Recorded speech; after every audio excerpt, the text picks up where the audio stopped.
हैं।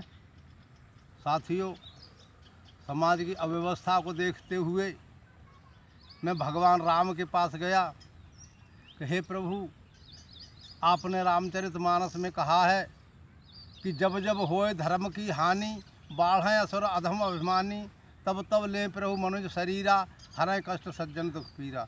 तो हे प्रभु, आज इस समाज का कष्ट हरने के लिए आप भारत में आइए।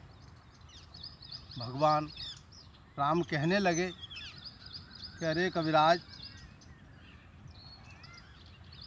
परिवार नियोजन का ज़माना है, एक लड़का एक लड़की का हर घराना है, कहाँ से आएगी भाभी को देवर और जीजा को साली, अब तो हर काम करेगी घरवाली। कहाँ से आएंगे मौसी और मौसा, हर जगह बजेगा घरवाली का धौंसा। और हमारी कथा तो टिकी है देवर और भाभी पर। और आज के समाज में दुनिया से ख़त्म हो चला देवर और भाभी का नाता है। क्या करूं, कैसे करूं, मेरी समझ में कुछ नहीं आता है। आप भगवान कृष्ण के पास चले जाइए, वो छलियाँ हैं, रास करने वाले हैं, माखन लीला करते हैं, वो समाज को सही व्यवस्था कर सकते हैं।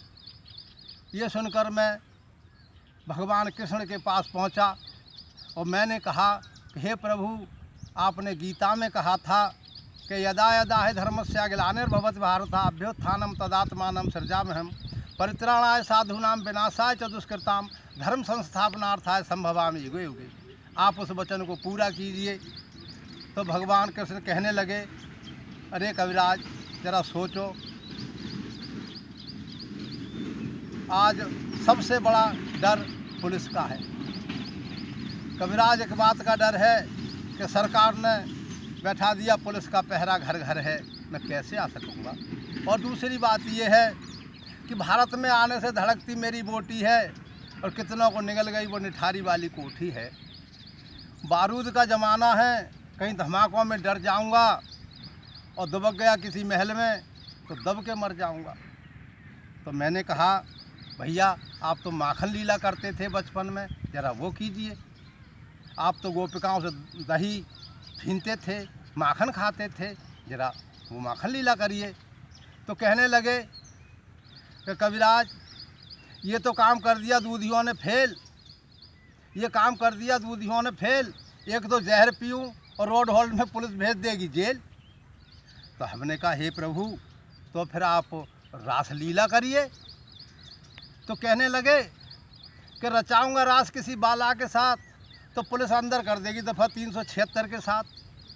और इसके अलावा अल्ट्रासाउंड का ज़माना है, एक लड़का, अल्ट्रासाउंड का ज़माना है, गर्भपात बालाओं का कराना है, कहाँ से आएंगी बालाएँ। क्या लड़कों से रास रचाऊंगा और आ गया दरोगा तो 377 में अंदर चला जाऊंगा। ना बाबा, मैं भारत में नहीं आऊँगा। हम वहाँ से निराश होकर लौट रहे थे तो नारद जी मिल गए। नारद मुनि बोले कि समझदार कविराज हो क्यों बनते अज्ञान, अरे देश सुधर पाया नहीं जब आए भगवान। अरे जब आए भगवान वक्त को दे दो धक्का और मम्मी डैडी कहो छोड़े अम्मा और कक्का। अरे ले अकल से काम सीख परखन की लीजिए और जैसी बह बयार पीठ तब तैसी दीजिए। जय भारत।